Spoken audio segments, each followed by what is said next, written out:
हरियाणा लोकसभा चुनाव में हरियाणा को 5 सीटें जीतकर संतोष करना पड़ा।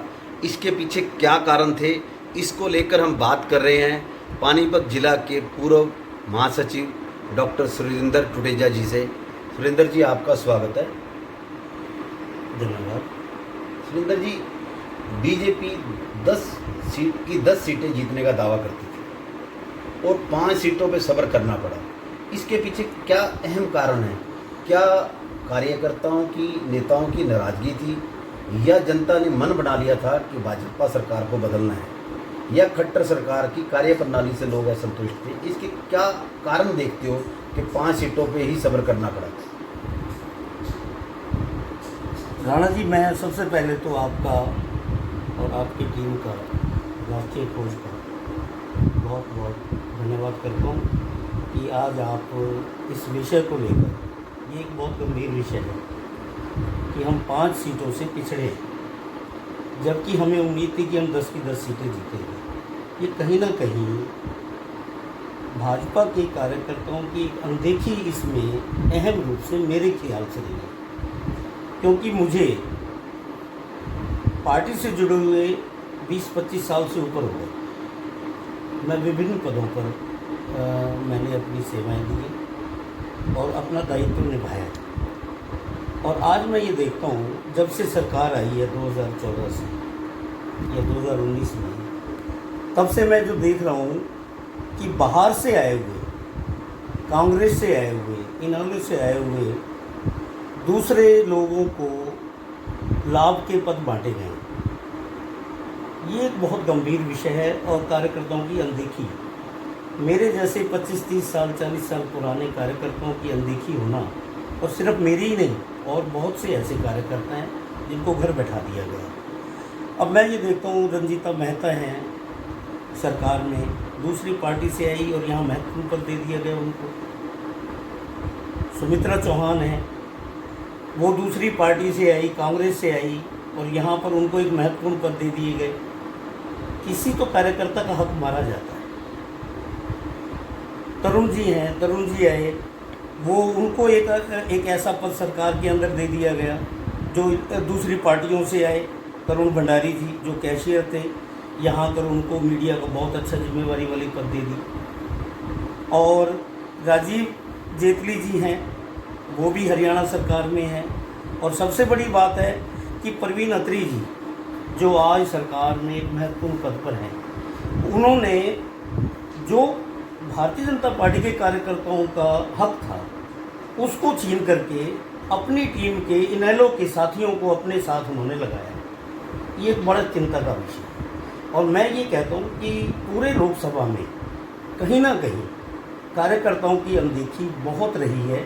उनको पूछा भी नहीं गया, उनको बुलाया भी नहीं गया, और उनको जिम्मेवारियां दे करके ले ली गई, और उसके बाद कोई प्रयास भी नहीं किया गया उनको मनाने का। बहुत से ऐसे हैं हरियाणा में, ऐसे बहुत से लोग हैं जो भारतीय जनता पार्टी में आना चाहते थे, बने रहना चाहते थे, सिर्फ इनकी अनदेखी के कारण वो पार्टियां छोड़ के दूसरी कांग्रेस में चले गए। डॉक्टर साहब, आपके कहने का मतलब ये है कि जो परवीन अत्री सारी उम्र भाजपा की बुराई करता रहा और थोड़े दिन पहले वो भाजपा में आया और उसको लाभ का पद दे दिया, इससे आप भाजपा कार्यकर्ताओं में रोष पैदा हुआ? बिल्कुल रोष है, बिल्कुल रोष है, इसमें कोई दो राय नहीं है। निसंदेह ऐसा हुआ है।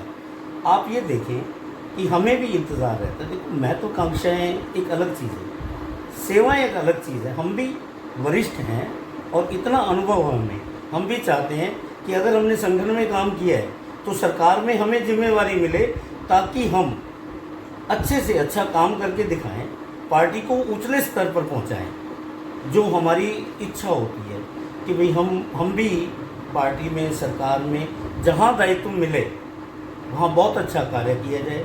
मैं मीडिया में भी रहा, मैं सदस्यता में भी रहा, मैं जिला महामंत्री भी रहा, मैं मंडल अध्यक्ष भी रहा पानीपत का, मैं प्रदेश में चिकित्सक प्रकोष्ठ के अंदर सह संयोजक भी रहा।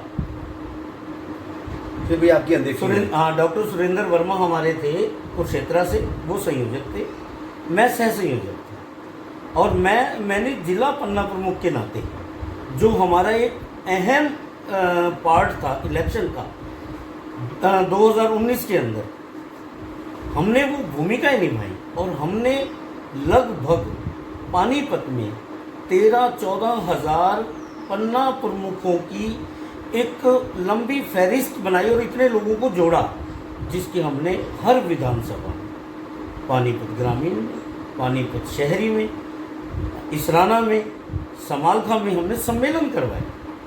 डॉक्टर साहब, आप मीडिया जिला प्रभारी भी रहे। जी जी जी। तो सरकार ने आपको नहीं सोचा भी आपको भी मीडिया का कोई काम सरकार में दिया जाए, पद दिया जाए, जैसे इनको दिए गए? ये सरकार के काम है। सरकार अगर हमें पद देती तो हम बखूबी निभाते और हम अनदेखी शब्द का इस्तेमाल ना करते। आज हम अनदेखी शब्द का इस्तेमाल कर रहे हैं। कहीं ना कहीं कार्यकर्ताओं में इस बात की पीड़ा तो होती है। मतलब कार्यकर्ताओं में ये पीड़ा है कि जो थोड़े दिन समय पहले भाजपा में आए, वो संगठन और सरकार में अहम पद ले गए, और जो पुराने दरिया बिछाने वाले समर्पित कार्यकर्ता हैं उनकी अनदेखी हुई। इसके पीछे ही यही मुख्य कारण है कि हरियाणा में सीटें कम हुई, 10 की जगह 5 है। बिल्कुल, हमें इसके ऊपर चिंतन मनन करना चाहिए। अब मैं कहता हूँ, चौटाला जी को, रणजीत चौटाला जी को इन्होंने टिकट दी, या अशोक तंवर जी को इन्होंने टिकट दी। हमारे कार्यकर्ता का हक तो मारा गया ना। अगर ये नहीं लड़ते तो कोई हमारा कार्यकर्ता लड़ता और हमें अच्छा लगता कि वो जीतता। हार जीत होती हमारे अपने कार्यकर्ता की होती। हमारा मनोबल हमें लगता कि हमें काम और मेहनत तरीके से करना चाहिए था और अच्छे तरीके से करना चाहिए था। अगर कोई बाहर का आएगा, देखो हम कह सकते हैं, परंतु कहीं ना कहीं जो वरीयता में आगे हैं उनको विधानसभा की टिकट देनी चाहिए, उनको लोकसभा की टिकट देनी चाहिए। सबका मन तो सबका होता है कि भाई हमारी भाजपा की सरकार बने, हमारे मोदी जी तीसरी बार आज बनने जा रहे हैं, हमें खुशी है। परंतु ये खुशी हमारी 4 गुना बढ़ जाती अगर हमारी अपनी सीटें आज भी 303 से ऊपर होती, तो जो 2019 में थी। तो आपका फिर मानना ये है कि ये जो प्रवासी नेता आके कब्जा करके बैठे हैं जी, तो इन्हीं के कारण कार्यकर्ता उदास रहा, जो खुलकर बाहर नहीं आया और वोट नहीं डले। बिल्कुल ऐसा ही है। कुछ हमने एक और देखा, ये तो कारण सबसे बड़ा कारण रहा है, परंतु हमारे वरिष्ठ नेताओं का ध्यान जीतने के बाद बदल गया। कुछ ऐसा नहीं होना चाहिए। देखो, कोई ये ना टीम वर्क होता है, कोई व्यक्तिगत मेरा या खट्टर साहब का नहीं। खट्टर साहब ने को टिकट दी, हमने सिर माथे पर लिया, हमने काम की हमें जिम्मेवारी दे करके इन्होंने ले ली। एक बात मैं बताना चाहूँगा, अभी जो मेरे साथ घटना घटी है लोकसभा चुनावों के अंदर, मुझे जिला की तरफ, लोकसभा की तरफ से पानीपत विधानसभा का बूथ प्रबंधन की जिम्मेवारी दी गई, जो मैंने निभाई। और 2 दिनों के अंदर जैसे जैसे मुझे दिशा निर्देश हुआ, मैंने अपनी टीम 23 लोगों की टीम का गठन कर लिया। 2 दिनों के अंदर उनकी बैठकें भी मैंने शुरू कर दी। अचानक एक जनप्रतिनिधि का फ़ोन आता है और मुझे इस कार्यभार से मुक्त कर दिया जाता है। आप ये बताएं कि अगर मुझे हटाना ही था तो बनाया। ये पीड़ा जो भी इसका दोषी है उसके ऊपर कार्रवाई होनी चाहिए, संगठनात्मक कार्रवाई होनी चाहिए कि ऐसा किया क्यों जाए। एक अटल बिहारी वाजपेयी कहा करते थे कि एक कार्यकर्ता नहीं छूटना चाहिए, पुराना कार्यकर्ता नहीं छूटना चाहिए, 10 नए टूट जाएं, क्योंकि जो अनुभव हमारे पुराने कार्यकर्ता में है, जो विश्वास हमारे पुराने कार्यकर्ता में, वो नए में बनता। तो आज मैं यही कहूँगा कि पुराने लोगों की, वरिष्ठ लोगों की अनदेखी ना की जाए, ताकि निकट भविष्य में हमें आज जो इस स्थिति का सामना करना होता है, आज देश में हमें कितना अच्छा लगता कि हमारी फुल फ्लैश सरकार बनती, जो हमारी इच्छाएं थी, जो हमारी मोदी जी की इच्छाएं थी, जिस गति से वो चल रहे थे, उस गति से और तेज दौड़ते, आज एकदम रुकावट आ गई। 240 पर अगर हमारा विजय रथ होता, हमारे चलो साथियों का, एनडीए के साथियों का 292-93 है, तो उनके सहयोग से 9 तारीख को मोदी जी शपथ लेंगे।